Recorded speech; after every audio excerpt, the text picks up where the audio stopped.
Jamiyat, Jamiyat, Jamiyat, Jamiyat, Jamiyat, Jamiyat, Jamiyat, Jamiyat, Jamiyat,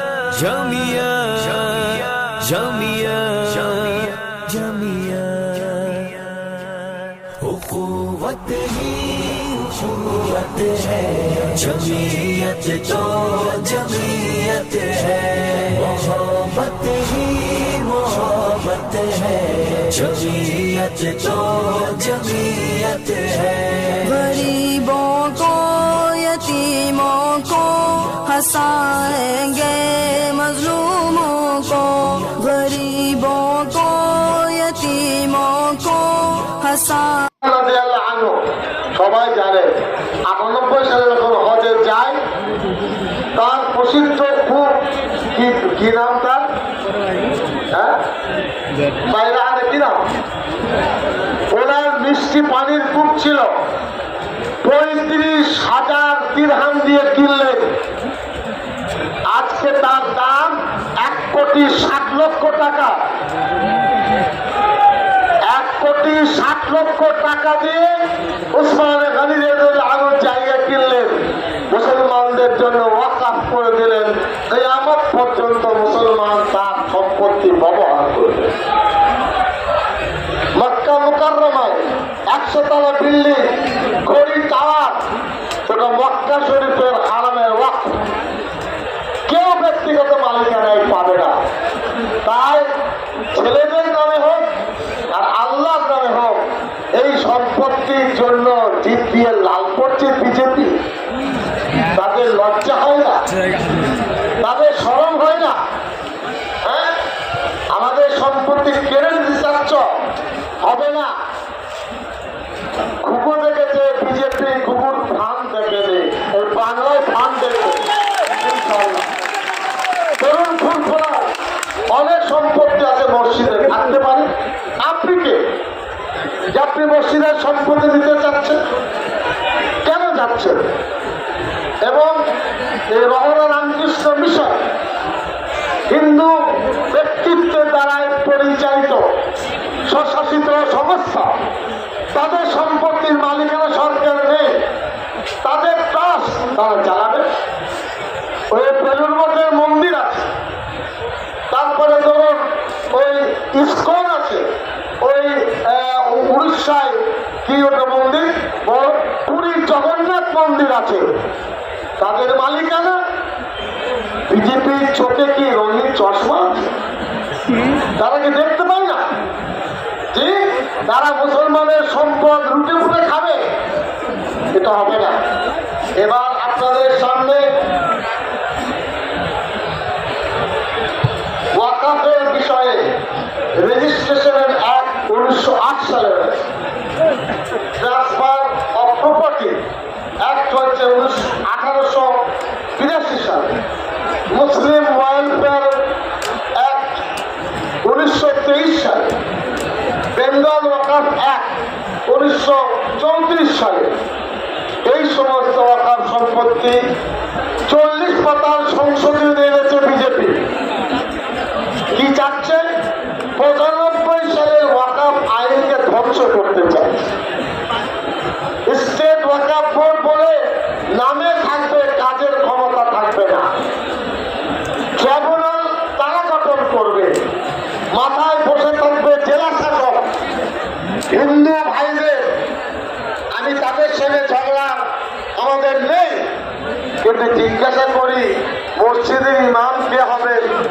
মোতাওয়াল্লি কে হবেন এটা কি হিন্দু ভাইরা ঠিক করতে পারবে তাদের কি যোগ্যতা আছে কোন এক মন্দিরের পুরোহিত কে হবে সিদ্দিকুল্লাহ চৌধুরীকে ঠিক করতে পারবে পারবে না জোর করে চাপিয়ে দিতে চাচ্ছে আমি অনুরোধ জানাবো আজকে সমাবেশের মাধ্যমে मैं गुजारिश करना चाहता हूँ तमाम अपोजिशन पॉलिटिकल पार्टी को आप अपनी ताकत से वक्त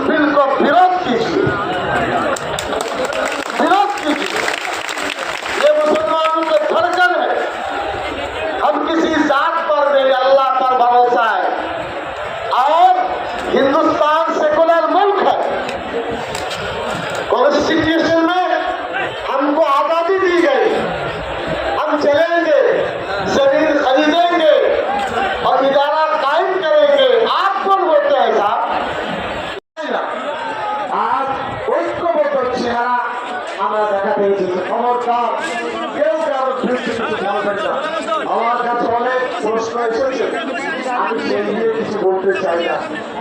ইমাম সাহেবদের বলবো, আপনারা আমাদের ছেলে, আমাদের আমরা মাদ্রাসা থেকে ইমাম তৈরি করি, আমরা কারিগর। ইমামরা কারিগর নয়, আপত্তি নেই বলতে। ইমাম আমার সাপ্লাই দিই। মসজিদকে রাজনীতির আখড়া করতে আমার দেব না, কথাই বলে গেলাম আপনাদের সামনে। ইমাম হোক আপনারা আমাদের সম্পদ, কিন্তু মসজিদকে সিদ্দিকুল্লাহ চৌধুরী টিএমসির লিডার, কিন্তু মসজিদ রাজনীতির আখড়া করা চলবে না। রামকৃষ্ণের পেছনে যান না, বলবো টিএমসি ঝান্ডা লাগাবো, কি বলবে তারা? বলেছো বাবা বলবে ভারত সেবার সঙ্গে যান, হবে না। আপনার ইমামতি করুন, বুঝতে পারলেন? আর বেশি লোভ করবেন না, তার ইমামতির টুপিগুলো ময়লা হয়ে যায়। আর একটা কথা কি বললাম, ইমামতিটাকে মসজিদটাকে রাজনৈতিক ভাবে একটা জায়গা করবেন না, সমাজের ক্ষতি হয়ে যাবে, মসজিদের পবিত্রতা নষ্ট হবে। ও আমাদের ছেলে, আমাদের ভাই, বড় বুজুর্গ আলেমদেরকে বুড়ো আঙুল দেখাবেন না। 3 নম্বর কথা বলছি, কি বললাম? বড় বুজুর্গ আলেমদেরকে ভিডিও এসডিও ডাকছে,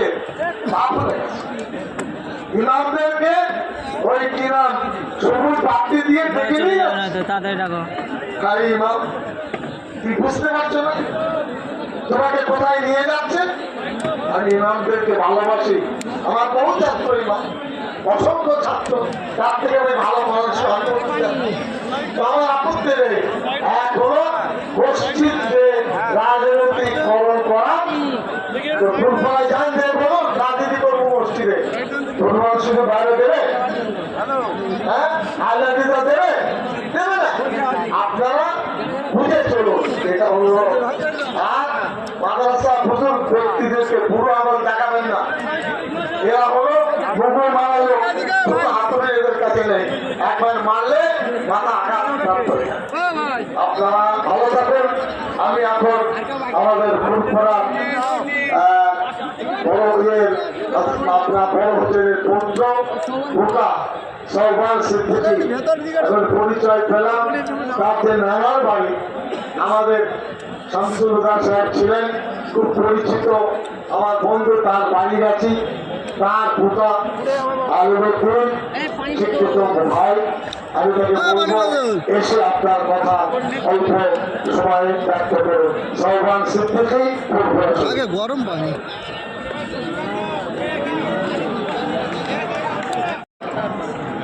إن الحمد لله رب العالمين والعاقبة للمتقين والصلاة والسلام على رسوله النبي الكريم صلى الله عليه وآله وأصحابه وبارك وسلم وعن الله رب العالمين দরবারে লাখো কোটি শুকরিয়া।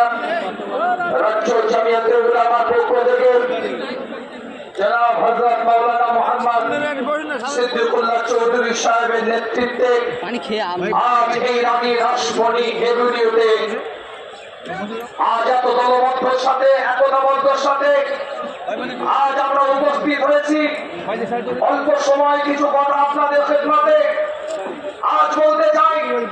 এই রানী রাসমণি এভিনিউ থেকে আল্লাহ কোরআনের মধ্যে এলান করে দিচ্ছেন, সূরা আল ইমরানের 3 নম্বর সূরার 133 নম্বর আয়াতের মধ্যে الذين ينفقون في السراء والضراء والكاظمين الغيظ والعافين عن الناس والله يحب المحسنين। এর দ্বারা মুত্তাকির পরিচয় দিচ্ছে আমার আল্লাহ।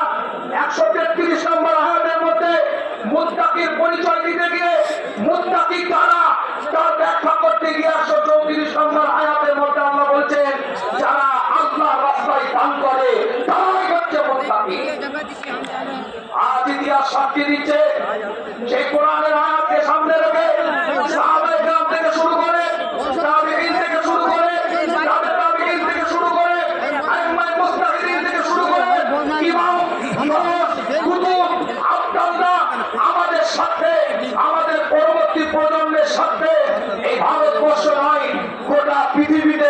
কিছু সম্পদ আল্লাহর রাস্তায় ব্যয় করে গেছে, যেটাকে আমরা ওয়াকাফ বলে থাকি। খুব স্বল্প সময়ের মধ্যে বলতে চাই, ওয়াকাফ অ্যাক্টের উপরে আলোচনা করেছে। আজ আপনাদের খেদমতে বলে যাই, আমরা NRC হয়ে লড়াই করেছি, CAA হয়ে লড়াই করেছি। যখন বিল আনা হয়, NRCর বিরুদ্ধে লড়াই করেছি। NRC, NPR, CAA এই সমস্ত বিরুদ্ধে আমরা লড়াই করেছি। ওটা আমাদের নাগরিকত্বের অস্তিত্বের লড়াই ছিল। আজ ওটা বিল যদি মেম্বার অফ পার্লামেন্টে সমকবিতার মতন নোংরা বিল যেমন পাশ করা হয়েছে, ওয়াকিয়ার মতন নোংরা বিল যেমন পাশ করা হয়েছে, সেই রকম যদি ওয়াকাফ বিল মেম্বার অফ পার্লামেন্টে পাশ করা হয়, মনে রাখবেন আমাদের লড়াইটা তখন ইমানের অস্তিত্বের লড়াই দাঁড়িয়ে যাবে। আজকে ছোট্ট করে বলি, এই কলকাতার বুকে মোহাম্মদ আলী পার্কে ইতিহাস সাক্ষী দিচ্ছে। আজ আমার পূর্বে বক্তব্য দিতে দিতে জনাব সিদ্দিকুল্লাহ সাহেব চৌধুরী সাহেব, ওনার সাথে আমার একটা সম্পর্ক আছে। আমার নানা জানের সাথে ওনার ভালো সম্পর্ক ছিল, সেদিক থেকে আমার সাথে একটা ওনার পরিচিতি আছে। উনি বক্তব্য দিতে দিতে জামিয়াতে উলামা হিন্দের যে কর্মকাণ্ড, যে কর্মসূচি, বিগত দিন উলামা হাজরাতের যে খেদমত, সেই সম্পর্কে তিনি কিছু কথা বলেছেন। আজ বলে যাই, আমার দাদাজান মোহাম্মদ আলী পার্কের বুকে দাঁড়িয়ে ফুরফুরা শরীফের গদ্দিনী শিল্পী আব্দুল হাই সিদ্দিকী রহমাতুল্লাহ আলাইহি ঐতিহাসিক একটা উক্তি করেছিলেন, স্বাধীনতা মানবতা দুটি কথা, যে স্বাধীনতায় মানবতা নাই সেই স্বাধীনতা মূল্যহীন। আজ বলে যায় আপনাদের খেদমতে, ভারতবর্ষের বুকে আমরা দাঁড়িয়ে আছি। এই ভারতবর্ষের বুকে আমরা এখানে অবস্থান করছি, আমরা চাইগিরিতে নয়, আমরা কেরালাতে অবস্থান করিনি, আমরা আমাদের অধিকার এখানে অবস্থান করছি। जिस दिन तक इस धरती पर खाजा मईनुद्दीन चिश्ती रहेगा, जिस दिन तक इस धरती पर निजामुद्दीन अवलिया रहेगा, जिस दिन तक इस धरती पर कुतुबुद्दीन काकी रहेगा, जिस दिन तक इस धरती पर मुजद्दिद अल-फिसानी रहेगा, जिस दिन तक इस धरती पर फुरफुरा पीर मुजद्दिद ज़मान रहेगा, जिस दिन तक इस धरती पर हाजी इमदादुल्लाह महाजिर बाकी रहेगा, उस दिन तक मुसलमान इस धरती पर अल्लाहु अकबर।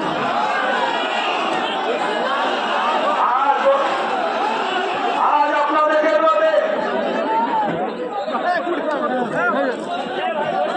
আপনাদের খেদমতে বলে যাই, ছোট্ট করে বলে যাই আপনাদের খেদমতে, আল্লাহ ওলিদের খেদমত জড়িয়ে আছে। আজ বলে যাচ্ছি আপনাদের খেদমতে, আজ ওয়াকাফ বিল যেটা আনতে চলেছে, আজ ওয়াকাফ বিল যেটা আসতে চলেছে, এই ওয়াকাফ বিলের বিরুদ্ধে আমাদের লড়াই থাকবে। এটা আমাদের ইমানের অস্তিত্বের লড়াই। তার জন্য আমাদের একতা হতে হবে, দলবদ্ধ হতে হবে, একটা প্ল্যাটফর্ম তৈরি করতে হবে। ওয়াতাসিমু বিহাবলিল্লাহি জামিআ ওয়ালা তাফাররাকু, একটা প্ল্যাটফর্মে দাঁড়িয়ে এক সুরে আমাদের জবাব দিতে হবে। মাসলাক যার যার, ইসলাম সবার, এই প্ল্যাটফর্মে কথা বিস্তারিত কথা বলে আপনাদেরকে কষ্ট দেব না। শেষ একটাই কথা বলে যাই, আজ ভারতবর্ষের বুকে ওয়াকাফ আইন আসতে চলেছে মেম্বার অফ পার্লামেন্ট থেকে। অনুরোধ করবো যে সমস্ত সাংসদেরা মেম্বার অফ পার্লামেন্টের বুকে আমাদের জনপ্রতিনিধিত্ব করছেন, আমাদের হয়ে নেতৃত্ব দিচ্ছেন, আপনারা জনপ্রতিনিধি আমাদের, আপনারা আওয়াজ তুলুন ওখান থেকে, আপনারা কথা বলুন ওখান থেকে, এবং এই রাজ্যের বুকে যে সমস্ত ওয়াকাফ সম্পদ আছে, এই সম্পদগুলোকে যথাযথ যেন ইউটিলাইজ হয়, সেটাও আপনার আমাদের প্রত্যেকের দেখার দায়িত্ব আছে। আল্লাহ আমাদের সকলকে কবুল করেন, সকলে বলেন আমিন। সকলকে সালাম ভালোবাসা দিয়ে দরবারে ফুরফুরা শরীফ থেকে আপনাদের খেদমতে আপনাদের পীরের আওলাদ এসেছিলাম। ছোট্ট করে কিছু কথা বলেছি, গুনাহগারের জন্য দোয়া করবেন, আমিও আপনাদের জন্য দোয়া করি। ওয়া আখিরু দাওয়ানা আনিল হামদুলিল্লাহি রাব্বিল আলামিন। আসসালামু আলাইকুম ওয়া রাহমাতুল্লাহ। হুমায়ুন আমিন সাহেবকে আমন্ত্রণ জানাবো, তিনি আসবেন এবং এই প্রস্তাবের সমর্থনে তিনি কথা রাখবেন।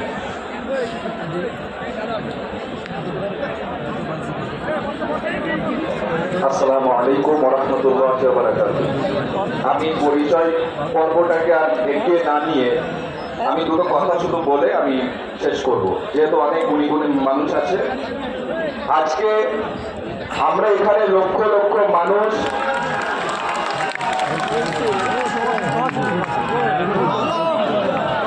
আজকে লক্ষ লক্ষ মানুষ উপস্থিত হয়েছি। আমরা জানি যে আজকে আমাদের লড়াইটা এমন একটা লড়াই, নাগরিকত্বের লড়াই না, আমাদের লড়াই হচ্ছে আমাদের শহরের মাটিটা জমিনটা শক্ত করে রেখে দেওয়ার লড়াই। কেননা আমি আপনি কালকে চলে যাব, আমার আপনার কবর দেওয়ার সম্পত্তিতে বাংলাদেশের কবরস্থানটাকে দখল করার চক্রান্তই দিল্লি বসে মুসলমানদের মস্তাকে বসে বসে চিন্তা করছে। দীর্ঘদিন ধরে একের পর এক 3 তালাক বিল, এনআরসি বিল, যা খুশি তাই করে গিয়েছে। আজকে আমরা জানি হয়তো এই ওয়াকফ বোর্ডের বিল আবার পাস হবে, আবারও দেখবেন হয়তো আমরা যাদেরও ভোট দিয়েছি কিন্তু এমপিরা গিয়ে ওয়াক আউট করবে। বিলের জন্য পার্লামেন্টে কেউ লড়বে না, যদি লড়তো 3 তালাক বিল হতো না।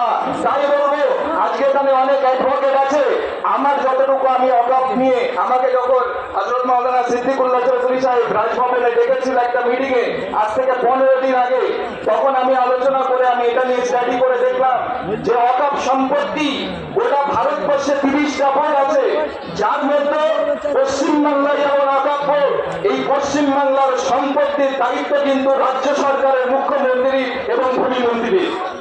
কেননা কোন রাজ্যের ওয়াকফ সম্পত্তি কেন্দ্র সরকার ডাইরেক্ট এসে দখল করতে পারবে না, হস্তক্ষেপ করতে পারে না, এই রাজ্যের ভূমিমন্ত্রীর দায়িত্ব। আমাদের সঙ্গে কাঁধে কাঁধ মিলিয়ে আমাদের অস্তিত্ব বজায়ের জন্য এই বাংলার মসজিদে আমাদের ভূমিমন্ত্রীও যেন আমাদের সঙ্গে সমর্থন জানিয়ে কাঁধে কাঁধ মিলিয়ে লড়াই করে, আর এই সামনে দেখানো লড়াই নয়, মন থেকে ভালোবাসুন। আমরা তাহলে নিশ্চিত আমরা উপকৃত হব। আমরা জানি বাংলার মুখ্যমন্ত্রী এই নিয়ে মুখ খুলেছেন, অভিষেক ব্যানার্জি মুখ খুলেছেন, আমাদের পাশে থাকার আহ্বান দিয়েছেন।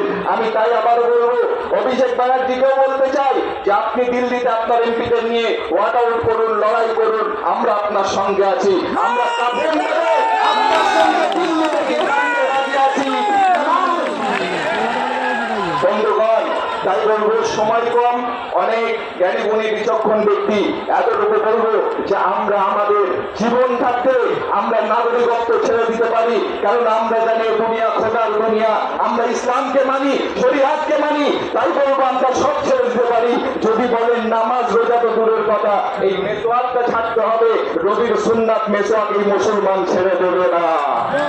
সকলে ভালো থাকবেন, এই বলে আমি বক্তব্য আমি শেষ করলাম। আসসালামু আলাইকুম। বসিরহাট দরবার শরীফের পক্ষ থেকে আমরা সকলে এই জমিয়ত উলামা হিন্দের সঙ্গে, কেন সমস্ত সংগঠন একসঙ্গে আমরা আমাদের অস্তিত্বের লড়াই থাকবো ইনশাআল্লাহ। প্রস্তাব শুনবেন, ভাই কথা বলবেন না, সেই প্রস্তাব পাঠ করবেন কলম পত্রিকা সম্পাদক জনাব আহমদ হাসান ইমরান সাহেব। তার আগে আপনাদের সুখবর দিই, পীরজাদা আমাদের ভাই বন্ধু হুজুর তা সিদ্দিকী সাহেব এসছেন আমাদের সবাই।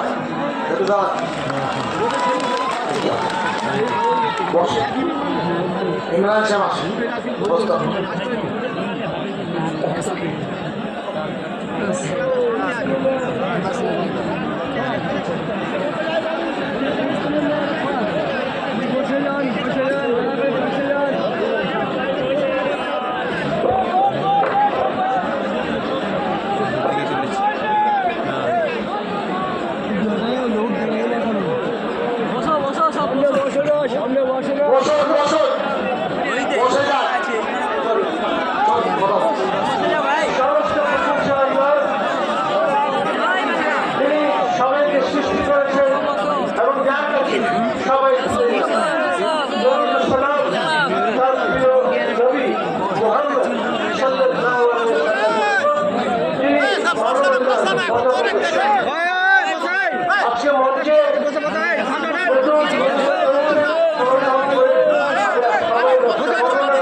বয়স হচ্ছে তোকে কথা বলছে কে এটা?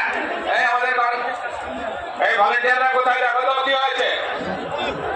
ঠিক আছে, মদিনাস্থিত মসজিদে কিবলা তাইলে দুই কিবলার মসজিদ, নামাজরত অবস্থায় আমাদের নবী কিবলা পরিবর্তনের ঐশী নির্দেশ পেয়ে সাহাবা রাদিয়াল্লাহু আনহুদের নিয়ে কাবা শরীফের দিকে মুখ ফিরিয়ে বাকি নামাজ আদায় করলেন। জেরুজালেম তথা ফিলিস্তিন নবীগণের পীঠস্থান, হেদায়েতের কেন্দ্র, সেখান থেকে নবুয়ত ও রিসালাত পৃথিবী জুড়ে প্রসারিত হয়েছে। প্রিয় নবী সাল্লাল্লাহু আলাইহি ওয়াসাল্লাম সশরীরে সপ্ত আসমান ভেদ করে যখন মিরাজ গমন করেন, তখন যাত্রা পথে বাইতুল মুকাদ্দাসে আল্লাহর পয়গম্বরগণের ইমামতি করেন। এগুলো আপনারা জানেন। দ্বিতীয় খলিফা হযরত উমর জেরুজালেম ফতহ করেন।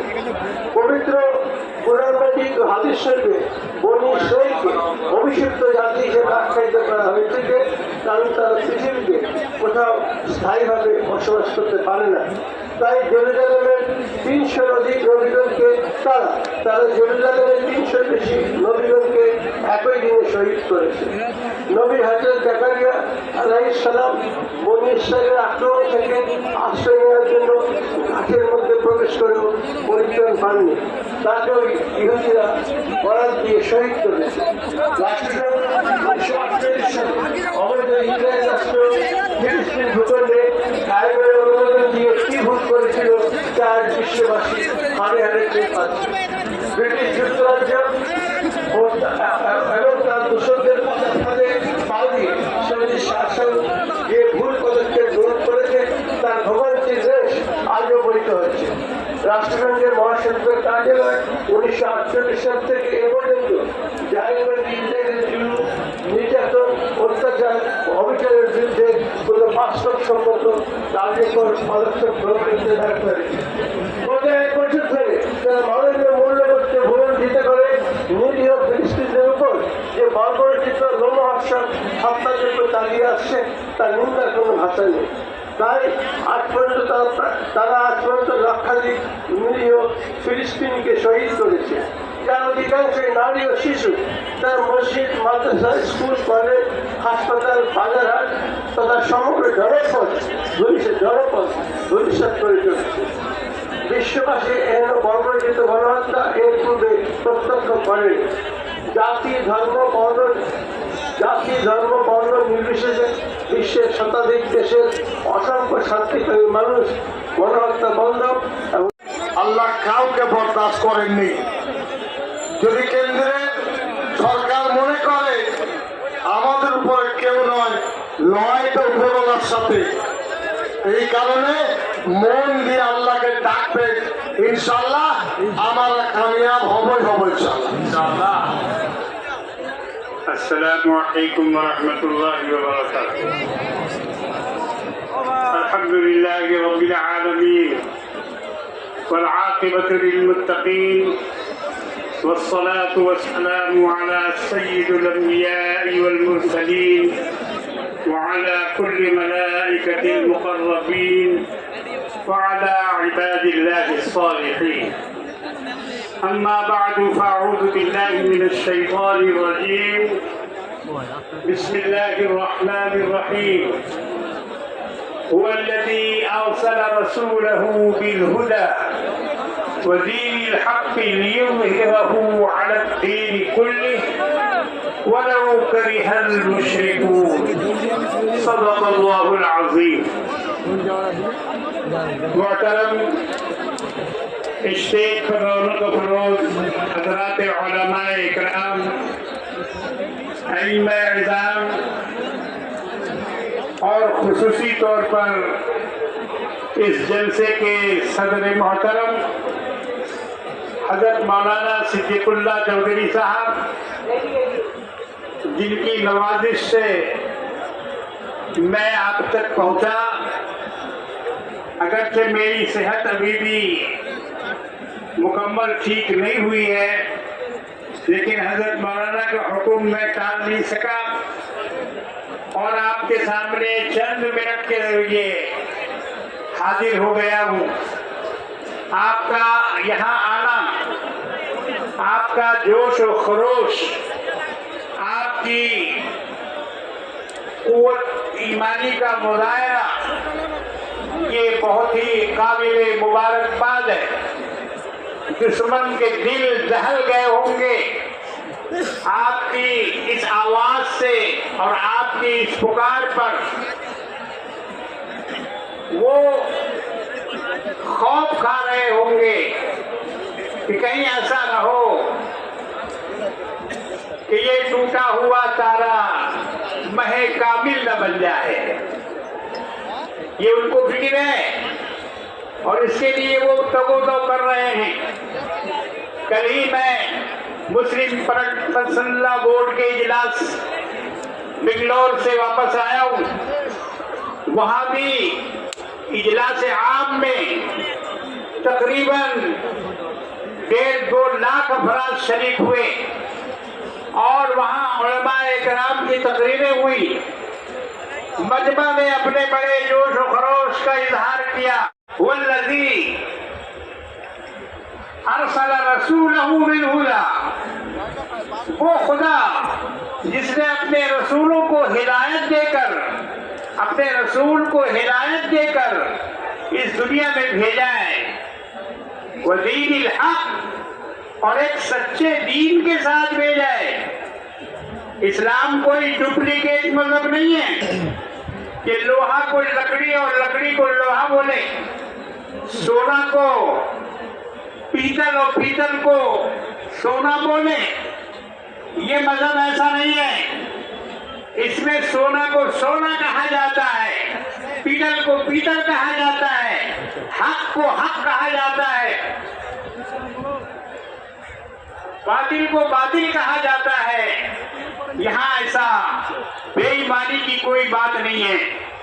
ये दीन सच्चा दीन है, ये अल्लाह का दीन है। अल्लाह ने इसको मोहम्मद रसूलुल्लाह सल्लल्लाहु तआला अलैहि वसल्लम के साथ भेजा है।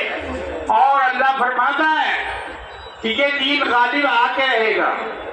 लियुज़हिरहू अला दीन कुल्लिह, ये दीन तमाम अदियान पर गालिब आके रहेगा। मेरे देखने में आज भी गालिब है, आज भी गालिब है। आज भी इसका मुकाबला कोई नहीं कर सकता है। इसके जो अखलाक हैं, इसके जो आदाब हैं, इसके जो इबादत के तरीके हैं, इसमें इंसानियत की जो हमदर्दी है, एहतराम है, वो और दूसरी जगह देखने को नहीं मिलती। अक्सर सेमिनारों में मैं जाता हूँ और वहाँ कुछ लोग मुझ पर ये एतराज करते हैं कि आप इस्लाम को सबसे अच्छा मजहब क्यों कहते हैं। तो मेरा एक ही जवाब उनको होता है कि भाई जो चैंपियन है उसको चैंपियन कहना होगा, कहना होगा कि ये चैंपियन है। आज इस्लाम के अंदर अल्हम्दुलिल्लाह वो तमाम खूबियां मौजूद हैं। इस वजह से इसके दुश्मन इसको मिटाने के दर पे हैं। वो जानते हैं कि मुसलमान एक जिंदा कौम है। इसके पास औकाफ की बहुत जमीनें हैं, मसाजिद हैं, मदारिस हैं, खानकाह हैं। इन जालिमों की निगाह उन औकाफ के इमलाक पर है। ये इसको जबरदस्ती हड़प करना चाहते हैं। कानून के जरिए से पार्लियामेंट में बिल लाकर ये उसको हड़पने की कोशिश कर रहे हैं, मगर हम इसके लिए इनको इजाजत नहीं देंगे। हम इसके लिए अपनी जान तक कुर्बान कर देंगे, मगर अपनी संपत्ति को और औकात को हम इनके हवाले नहीं कर सकते। ये हमारा आज का अज़्म है। हम उसी अज़्म का इजहार करने के लिए यहाँ जमा हुए हैं। हुकूमत कान खोल कर सुन ले कि वो अपनी किसी साजिश में कामयाब नहीं होगी। हम उनको कामयाब होने नहीं देंगे। हम उसके लिए लड़ेंगे, आखिर दम तक लड़ेंगे। जिस तरह से फिलिस्तीन के मुसलमानों ने लड़ाई लड़ी और उन्होंने अपनी जान की परवाह नहीं की, बैतुल मुक़द्दस की हिफाजत के लिए एक एक बच्चा वहां कट गया, घर उजड़ गए, बिल्डिंगें मिसमार हो गई, लोग अफलास के जद में आ गए, लेकिन उन्होंने अपने मौक़िफ़ से तब्दीली नहीं की। उन्होंने ये नहीं कहा कि अब हम अपने मजहब को छोड़ देंगे, अब हम दूसरे दीन को कबूल कर लेंगे, अब हम मुर्तद हो जाएंगे, हमारा जब कुछ नहीं रहा। लेकिन वहाँ अल्लाह ताला उन बुजुर्गों पर, उन औरतों पर, उन बच्चों पर रहम फरमाए जिन्होंने आखिर दम तक हक का दामन नहीं छोड़ा, हक का साथ नहीं छोड़ा और अल्लाह अल्लाह करते रहे, कुरान की तिलावत करते रहे और उसके साथ साथ उन्होंने जुल्म व सितम के पहाड़